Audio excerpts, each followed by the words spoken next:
अब नींद से पूरे होंगे आपके सारे सपने, अब नींद से जाग जाएगी आपकी किस्मत, क्योंकि आज काल चक्र में पंडित जी आपको नींद के नियम बता रहे हैं। यकीन मानिए, अगर आपने इन नियमों को अपनाया तो ये आपकी दशा और दिशा दोनों को बदल सकते हैं। चलिए चर्चा को आगे बढ़ाते हुए अब पंडित जी से नींद के कुछ और नियम जान लेते हैं। पंडित जी, कुछ और नियम बता दीजिए दर्शकों को।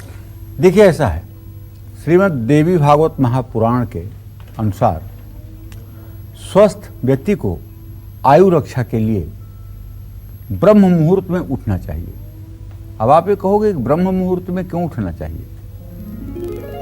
4 बजे रात्रि से सुबह काल 4 बजे से लेकर सूर्योदय समय तक ब्रह्म मुहूर्त कहलाता है। और ब्रह्म मुहूर्त में ही सनातन धर्म में उठने का, नहाने का, पूजा पाठ करने का विधान चिल्ला चिल्ला के बताया गया है। आखिर ऐसा क्यों?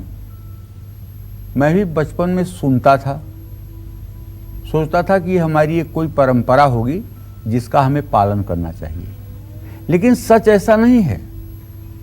सच ये है कि आप अगर कभी प्रयाग गए होंगे तो आपने गंगा और यमुना का मिलन देखा होगा।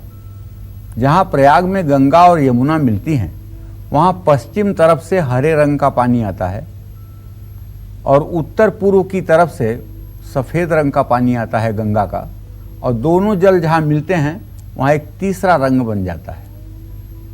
माने गंगा यमुना जहाँ मिली वहाँ तीसरी जो है वो सरस्वती प्रकट हो गई। इसी तरह से हमारे नाक में 2 छेद हैं। बाईं नाक से चलने वाली श्वास को गंगा कहते हैं और दाहिनी श्वास से चलने वाली श्वास को यमुना नाड़ी कहते हैं। लेकिन जब दोनों एक साथ प्रवाहित होती हैं, तो इसको शिव नाड़ी भी कहते हैं और सुषुम्ना भी कहते हैं। सुषुम्ना एक ऐसी नाड़ी है, जब ये चलती है तो व्यक्ति ध्यानस्थ हो जाता है। व्यक्ति अदृश्य और अलौकिक शक्तियों तक अपनी पहुंच बना लेता है। व्यक्ति किसी को कुछ भी आशीर्वाद दे दे वो फलित हो जाता है, और किसी को कुछ भी श्राप दे दे वो घटित हो जाता है। तो ब्रह्म मुहूर्त में जो पूजा उपासना का सनातन धर्म में जोर है, वो सिर्फ इस बात के लिए कि 4 बजे प्रातः से लेकर के 6 बजे सुबह तक हर व्यक्ति की सुषुम्ना नाड़ी चलती है। कितने मिनट के लिए? 4 मिनट के लिए। अगर इन 2 घंटों का अभ्यास आपका रहेगा तो 4 मिनट समाधि में जाने का शुभ अवसर आपको प्राप्त होगा। और ये 4-4 मिनट करके कुछ दिनों के बाद ऐसी स्थिति आ जाएगी कि आप ऋषि और मुनि की कैटेगरी में आ जाएंगे। यही सुषुम्ना नाड़ी दोपहर में चलती है, 11:15 बजे से 12:15 बजे के बीच में। सूर्यास्त में चलती है, सूर्यास्त के 15 मिनट पहले, 15 मिनट बाद, और मध्यरात्रि में चलती है।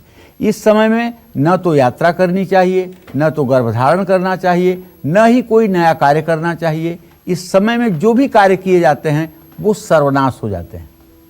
इसलिए मध्यरात्रि में, मध्याह्न काल में, सायंकाल और एकदम सूर्योदय के आगे पीछे इन कार्यों को करने से रुकना चाहिए।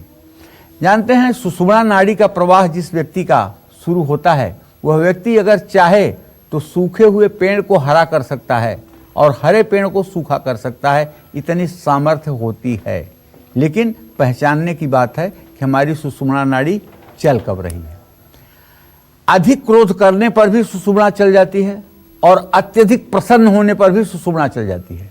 देवताओं ने अगर किसी को आशीर्वाद दिया तो अत्यंत प्रसन्न होकर तो सुषुम्ना चल गई, देवताओं ने आशीर्वाद दे दिया। और अगर दुर्वासा ने किसी को श्राप दिया तो अत्यधिक क्रोधी होकर, अत्यधिक क्रोध हुआ तो सुषुम्ना नाड़ी चल गई, जो बोला वही श्राप हो गई। तो कहने का आशय यह है कि पद्म पुराण के अनुसार बिल्कुल अंधेरे कमरे में तो सोना ही नहीं चाहिए, और जहां आग और हवन की अग्नि है और जली हो, उसके पास भी भूल करके भी नहीं सोना चाहिए। या कुछ लोग करकट, कूड़ा कचरा जला करके अगर आग जहां निकाले हों उसके भी आसपास नहीं सोना चाहिए, क्योंकि ऐसे जगहों पर अनिष्ट शक्तियां, दूषित आत्माएं आकर के व्यक्ति के जीवन पर अपना प्रभाव डालती हैं। छत को आधार, अब तो मतलब लेंटर पड़ने लगे हैं छत के रूप में। पहले क्या होता था, लकड़ियां रख करके उसके ऊपर पत्थर रखे जाते थे, इस तरह के घर भी बनते थे। तो ऐसे लकड़ियां जहां लगी हों, लकड़ी के लठ पर जहां फर्श छत टिका हो, उसके नीचे भी नहीं सोना चाहिए। रात में पेड़ों को हाथ लगाने या पेड़ों के नीचे सोने से भी बचना चाहिए। जूठा हाथ लेकर बिस्तर पर नहीं बैठना चाहिए, न ही जूठा हाथ लेकर सोना चाहिए। और हाँ, नए कपड़े पहन करके भी नहीं सोना चाहिए, ये भी शास्त्रों में वर्जित कहा गया है। तब तक तो आप लेट सकते हैं जब तक नींद नहीं आ रही है। नींद आने के पहले नए वस्त्रों का त्याग करके अपने पुराने वस्त्रों को बियर करके और तब आपको सोना चाहिए। आप समझिए, निद्रा का हमारी श्वसन क्रिया से बहुत बड़ा संबंध है और श्वसन क्रिया का ग्रहों से बहुत बड़ा संबंध है। आप समझिए, जिस भी व्यक्ति की कुंडली में चंद्रमा दूषित होगा, जिस व्यक्ति की कुंडली में सूर्य कमजोर होगा, जिस व्यक्ति की कुंडली में सूर्य की स्थिति खराब होगी, ऐसे आदमी की नींद उड़ी होगी।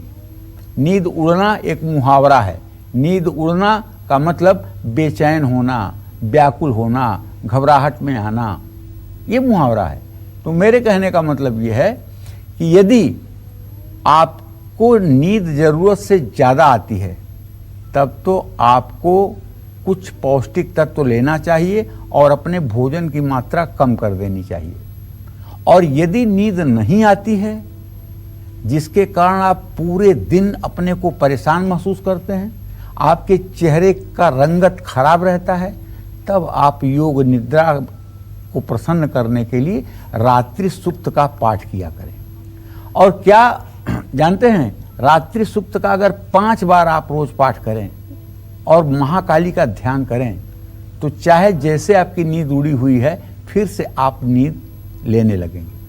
अगर आप टूटे बेड, पलंग या चारपाई पर सोते हैं, आप सोते हुए अपने सिरहाने पानी रखते हैं, आप हमेशा एक ही करवट लेकर सोते हैं, या फिर आपको दिन में एक बार सोने की आदत है, ऐसे में ये सारी बातें नींद के नियमों में शामिल हैं या फिर इसके विरुद्ध हैं? आइए इस बारे में जानते हैं पंडित जी से।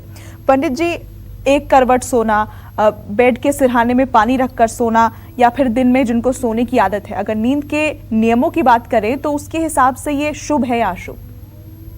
देखिए, ऐसा है, सबसे पहले बताऊं कि नींद वो चीज है भी चाहे जिसके ऊपर हावी हो सकती है। आप कहेंगे ऐसे कैसे कह सकता हूं? तो ऐसे इसलिए कह सकता हूं कि भगवान श्री हरि विष्णु के ऊपर जब योग निद्रा हावी हो गई, जो पूरे संसार के रचयिता हैं, तो हम मानव किस खेत की मूली हैं? जब ब्रह्मा के हर उपाय करने के बाद भी श्री हरि विष्णु अपने योग निद्रा से नहीं उठे, तो ब्रह्मदेव ने निद्रा देवी की स्तुति की है। तो महाभारत में भी एक बात कहा गया है कि टूटी हुई खाट हो, जूठा मुंह हो तो मत सोइएगा। गौतम धर्म सूत्र के अनुसार नग्न होकर के, नंगा होकर के भी नहीं सोना चाहिए। सोए हुए व्यक्ति को या सोए हुए बच्चे को कभी लांघ करके आगे नहीं जाना चाहिए। सोते समय अपने बाईं तरफ सिरहाने पानी रख करके जरूर सोना चाहिए।